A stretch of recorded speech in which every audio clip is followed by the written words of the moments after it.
give me 5. If you're old enough to remember Hot Wheels Turbo Racing, then you're old enough to know why I'm not about to use a Metallica song in my video. Ooh, yeah!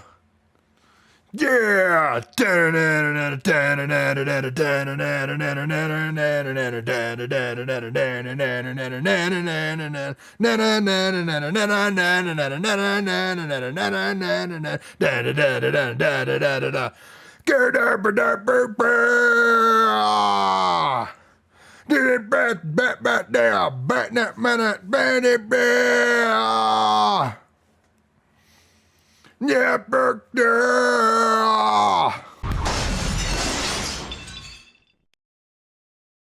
it's a shame because this intro cutscene would overload my 8-year-old brain with adrenaline and dopamine, Metallica blaring, with Hot Wheels cars racing and crashing and exploding all over the place. As a matter of fact, I can trace my taste in heavy metal music back to this game, and that led me to much better bands like Cannibal Corpse and Pantera and whatever the hell this says. Turbo Racing also features tracks from Primus, Mixmaster Mike, and the Reverend Horton Heat. Go check out The Pride of San Jacinto. I literally listened to it on repeat while I wrote this. The game itself is as simple as an arcade racer can be. You have cars, you have tracks, you race those cars on those tracks, and you guessed it, you unlock more cars and tracks. All in, you're looking at a total of 40 cars, with 20 being unlocked from the beginning and 11 total tracks with 6 being available up front. Considering each car has distinct handling and speed characteristics, this is a pretty respectable offering. One really car worth pointing out is Kyle Petty's number 44 stock car from the 1999 NASCAR season. That's right, Turbo Racing was released in 1999, and for perspective,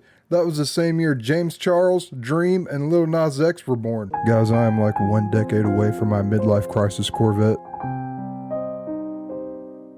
The first thing we need to do is knock out the Hot Wheels Cup series. We raced against 5 other cars on the first 6 available tracks. Mario Kart rules apply here, so we don't have to win every race, as we'll be given points after every race to determine our final standing. Along the way, we'll see mystery cars hidden in hard to reach places on the tracks. Just ignore these, we'll unlock all of these at once we win the cup. Turbo Racing plays much like your typical old school kart game with the exception of turbos. Turbos are short speed boosts you earn from doing flip spins and barrel rolls off of jumps. This is an absurd misrepresentation of what a turbo actually is. In this game, they act like short nitrous oxide bursts like Need for Speed Underground. In reality, a turbo is a turbine powered by exhaust gas pressure from your engine connected to an impeller that pressurizes the intake side of your engine with compressed air. More air plus more fuel equals more power, baby! If none of that makes sense to you, then all you need to know is that a turbo makes your car go psh, psh. Much like Power Rangers Turbo, this is entirely nonsensical and upsets me. Shift in the turbo! First up is Dawn Encounter, a simple track with UFO scenery and abundant mine tracks. Dawn Encounter is also a romance novel by author Jennifer Blake. I've never read it, but I'm sure it's fine. Next up is Command Center. This is a really fun track and one of my favorites. It features a helicopter jump, a loop-de-loop, and a gap jump at the top. A tunnel that gives me serious F-Zero vibes and a San Francisco section. Road to Rustwell feels like a filler track. It looks like a western mining town with a tornado, and that's about it. Cold Fusion has a Antarctic outpost aesthetic. This is probably the first track that might give you a hard time. You got your loops, jumps, and a half-pipe section, but the crisscross crash section is the biggest pain point here. The 5th track is Helicrash. I'm not sure why it's called that because I don't recall seeing a helicopter anywhere, but there is plenty of crashing to go around. The standout feature here is the crisscross crash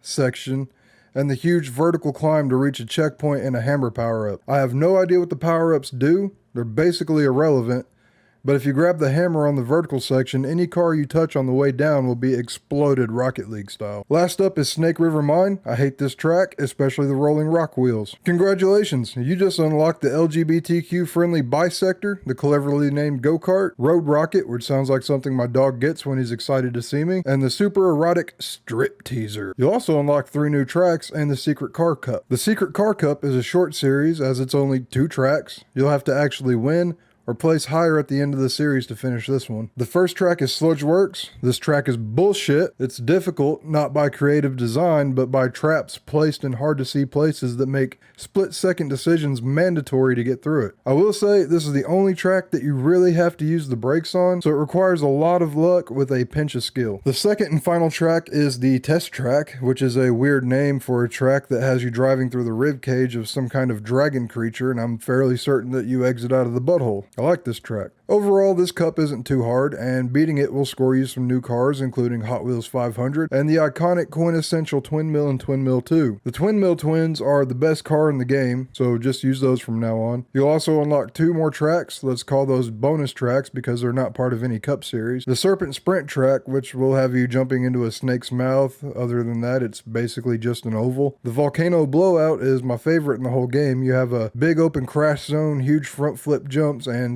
a spherical fireball section, and the volcano shoots you straight up into the air to hit a loop-de-loop that brings you back down to the track. It's sweet. The Twin Mill Cup is hard. You'll be going up against the 2 fastest cars in the game. If they get ahead of you at any point, the race is basically over with. It's only one race at the Sludgeworks, but this cup took up almost half of my 2-hour playthrough. You will need to hit the racing line perfectly and avoid every trap. The best advice I can give is when you get to the slimy figure 8 section right before the loop, use your brakes and stay on the left side so you can bypass the loop and take the jump on the right.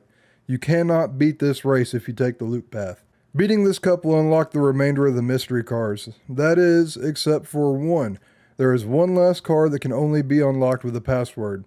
I have no idea why that is, but being an EA game, I'm sure they were tempted to make it a microtransaction somehow. You need to go to the main menu and find the password screen and enter the password TWJM to unlock Toe Jam. Toe Jam is a 6-wheeled tow truck that you'll probably never use. But that's it. You've beat the game. The only thing left is the big air challenges, which are just for fun and won't unlock anything new. I played this game a lot when I was a kid, which is really hard to believe considering I beat it in 2 hours on a stream. So many memories of playing multiplayer and throwing fits when I'd lose or get blown up. If I were to bust this out at a party today, I can imagine it being the cause of drunken fistfights on par with Mario Kart. I wouldn't get a Nintendo 64 until much later, so for several years this was the closest thing I had to Mario Kart. And though nothing can dethrone the gold standard in party karting games, I didn't mind having this instead at all. I love Hot Wheels, and to this day my girlfriend and I collect them.